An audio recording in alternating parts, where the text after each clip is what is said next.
میرے محلے میں ایک لڑکا تھا، کینیڈا رہائش پذیر تھا۔ اس کی شادی ارینج میرج ہوئی تھی، بچپن ساتھ گزرا تھا، سو ہم ایک دوسرے کو اچھے سے جانتے تھے۔ اس کی دو بیٹیاں اور ایک بیٹا ہے۔ مجھے اس کی شادی کے بارے میں بالکل کوئی علم نہ تھا، نہ ہی میں اس کی بیوی کو جانتا تھا۔ 15 سال کے بعد وہ اچانک میرے گھر آیا۔ دروازے پہ دستک ہوئی، سیکیورٹی سے ملنے کے بعد کہنے لگا، فارس سے ملنا ہے۔ رات کے 11 بج رہے تھے۔ وہ مجھے دیکھتے ہی پہچان گیا، لیکن میں اس کو نہ پہچان سکا۔ خیر، جب کچھ قربت ہوئی تو اس کو پہچان گیا۔ عرفان صاحب، آپ آج اچانک گلے لگایا۔ وہ بالکل بدل چکا تھا، سر کے بال جھڑ چکے تھے، گنجا پن آ چکا تھا۔ مجھے دیکھ کر بولا، فارس صاحب، آپ تو بالکل نہیں بدلے، جیسے 15 سال پہلے تھے ویسے ہی ہو۔ میں مسکرایا، نہیں جناب، ایسی بات نہیں ہے، صرف ظاہری شکل نہیں بدلی، باقی دل، احساس، سوچ، خیالات سب کچھ بدل چکا ہے۔ خیر، چائے منگوائی۔ اس کا لہجہ کچھ دھیما ہونے لگا، میری آنکھوں میں دیکھ کر بولا، فارس، مجھے گناہ کی معافی مانگنی ہے۔ میں مسکرایا، عرفان صاحب، کیسا گناہ؟ آپ کیا کہہ رہے ہیں؟ عرفان اچھا بھلا جوان مرد تھا، چائے کا کپ سائڈ پہ رکھا۔ فارس، میری شادی ایک بہت پیاری اور پاک دامن لڑکی سے ہوئی تھی۔ ماں باپ نے رشتہ کیا تھا، ابو تو تھے نہیں، امی کو انکار نہ کر سکتا تھا۔ رشتہ ہوا، شادی ہو گئی۔ وہ بہت اچھی تھی، لیکن ہماری سوچ مختلف تھی۔ میں کینیڈا رہتا تھا، اسی لیے شراب پینا میرے لیے عام سی بات تھی۔ اسے سگریٹ اور شراب سے سخت نفرت تھی۔ 1 سال کے بعد ہم میں بہت جھگڑے ہونے لگے۔ وقت گزرتا گیا، 2 بیٹیاں اللہ نے دی تھیں۔ وہ حاملہ تھی کہ ہم میں کسی بات پہ جھگڑا ہوا، میں اسے طلاق دے کر چلا گیا۔ میں واپس نہ پلٹا۔ آج 10 سال گزر گئے، اسے چھوڑا ہوا ہے میں نے۔ میرے پاس کروڑوں روپے ہیں، جائیداد ہے، لیکن میرا 2 بار بائی پاس ہو چکا ہے۔ شاید اب میرے پاس زیادہ وقت نہیں ہے، نہ جانے کب زندگی دگا دے جائے۔ وہ رو رہا تھا، میرا ہاتھ پکڑ لیا، فارس، میں بچوں کو اپنانا چاہتا ہوں۔ مجھے بہت تیز بخار تھا، مجھ میں ہمت نہ تھی، پھر بھی اس کے کندھے پہ ہاتھ رکھا۔ عرفان، اللہ سب بہتر کرے گا، تم اداس نہ ہو۔ وہ بلک بلک کر رو رہا تھا۔ فارس، میرے بچوں کا کیا قصور تھا؟ بھلا میری انا، میرے غرور نے ان کو نہ جانے کتنے درد دیے ہوں گے۔ میں اپنی بیٹیوں کو سینے سے لگانا چاہتا ہوں۔ فارس، مجھے میری بیوی بچوں کے پاس جانا ہے، میں سب کچھ لٹا دوں گا۔ میں نے پوچھا، دوسری شادی کیوں نہیں کی؟ کہنے لگا، مجھے اس رشتے سے نفرت سی ہو گئی تھی۔ مجھے کسی عورت کا یوں ساتھ اچھا نہ لگتا تھا، لیکن جب سے میں بیمار ہوا مجھے احساس ہونے لگا ہے ہم سفر کے بنا زندگی کچھ بھی نہیں۔ میں نے اس کو تسلی دی، چونکہ میں خود بیمار تھا۔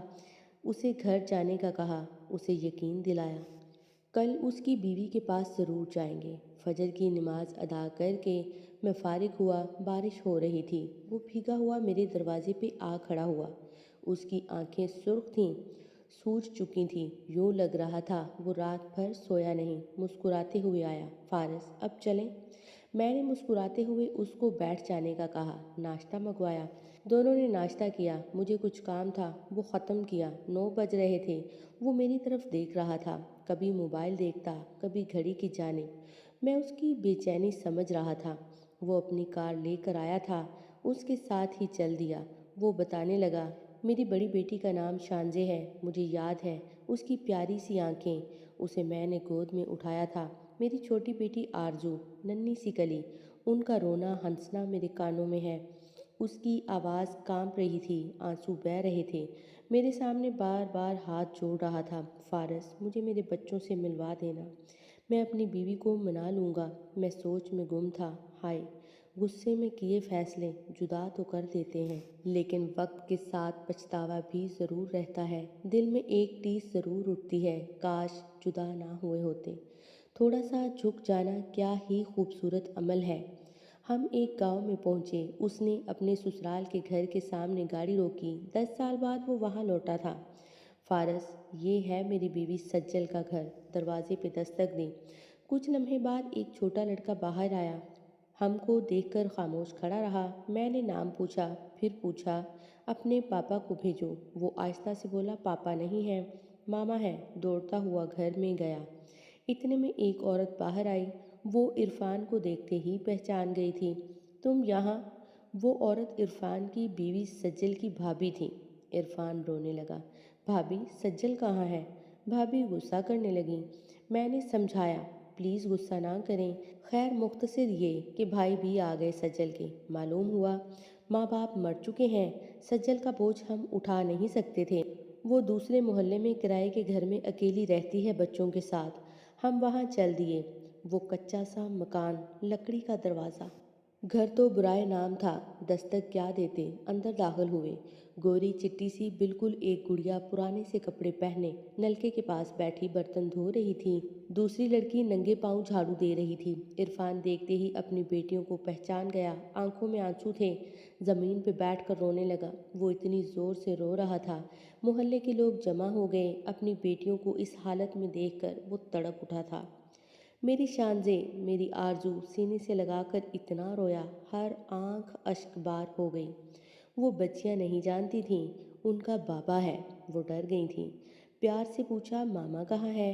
شانزیں آہستہ سے بولی ماما اسکول گئی ہیں سموسے بیچنے۔ اتنے میں سجل ہاتھ میں کچھ برتن پکڑے آئی۔ پرانے سے کپڑے، بری حالت، ساتھ چھوٹا بیٹا تھا۔ اس نے جیسے ہی عرفان کو دیکھا وہ غصے سے چلانے لگی، کیا کرنے آئے ہو یہاں؟ چلے جاؤ یہاں سے۔ اس کی آواز کانپ رہی تھی۔ وہ اپنی بیٹیوں کو پکڑ کر کہنے لگی میرے گھر سے نکل جاؤ۔ 10 سال بعد کیا کرنے آئے ہو؟ مر گئے ہو میرے لیے تو۔ اس کی آنکھیں بھیگ گئی تھیں۔ عرفان سجل کے قدموں میں بیٹھ گیا، پاؤں پکڑ لیے، سجل معاف کر دو مجھے، چل میرے ساتھ اپنے گھر۔ سجل نے انکار کر دیا۔ وہ کسی صورت بھی واپس نہیں جانا چاہتی تھی۔ عرفان رو رہا تھا، سب لوگ دیکھ رہے تھے۔ میں آگے بڑھا، سجل کے سامنے ہاتھ جوڑے سائڈ پہ لے گیا سجل کو سمجھانے کے لیے۔ اسے بتایا عرفان بیمار ہے، وہ موت سے لڑ رہا ہے، وہ زندگی کی بازی ہار رہا ہے۔ مانا اس سے غلطی ہوئی تھی، مانا اس نے ظلم کیا آپ پہ۔ اس کے چہرے کی جانب دیکھا، وہ کتنا تھک چکا ہے، وہ ہار چکا ہے۔ جانتی ہو سجل، وہ ساری رات نہ سویا تھا، وہ ساری رات میرے گھر کے باہر کھڑا رہا کہ کل تم سے ملے گا، بچوں سے ملے گا۔ سجل دیکھو وہ کتنا بے بس ہے آج۔ پہلے 10 سال اس کی انا نے بیٹیوں کی خوشیاں چھین لی، اب تمہاری انا برباد کر دے گی۔ تم دونوں اپنی ضد میں اپنے بچوں کو کیوں بن موت مار رہے ہو؟ شاید سجل کو احساس ہو گیا تھا، وہ تو جیسے نہ جانے کب سے منتظر تھی عرفان کے آنے کی۔ وہ عرفان کے سینے سے لگ گئی، بیٹیوں کو چومنے لگا، کبھی ہاتھ چومتا، کبھی چہرہ، تینوں بچوں کو سینے سے لگا لیا۔ سجل کا ہاتھ پکڑا، کار میں بٹھایا، جانے لگا۔ وہ اپنی خوشی میں بھول گیا تھا۔ فارس بھی ساتھ آیا تھا۔ میں مسکرا رہا تھا، شکر یا اللہ، تم نے ان کو سمجھ عطا کی اور ایک کر دیا۔ کار تھوڑی دور گئی، پھر رکی، واپس آئے۔ عرفان جلدی سے اتر کر آیا۔ فارس بھائی، میں آپ کو بھول گیا تھا۔ میں نے عرفان کے کندھے پہ ہاتھ رکھا۔ عرفان جاؤ، اپنی بیوی بچوں کے ساتھ زندگی گزارو، خوش رہو۔ وہ لاکھوں دعائیں دے رہا تھا۔ سب بہت خوش تھے۔ بچے بار بار کار کو دیکھ رہے تھے، کبھی بابا کی طرف دیکھتے۔ نہ زندگی سدا ہے، نہ انا باقی رہے گی۔ یاد رہے ان میں طلاق صرف ایک بار ہوئی تھی۔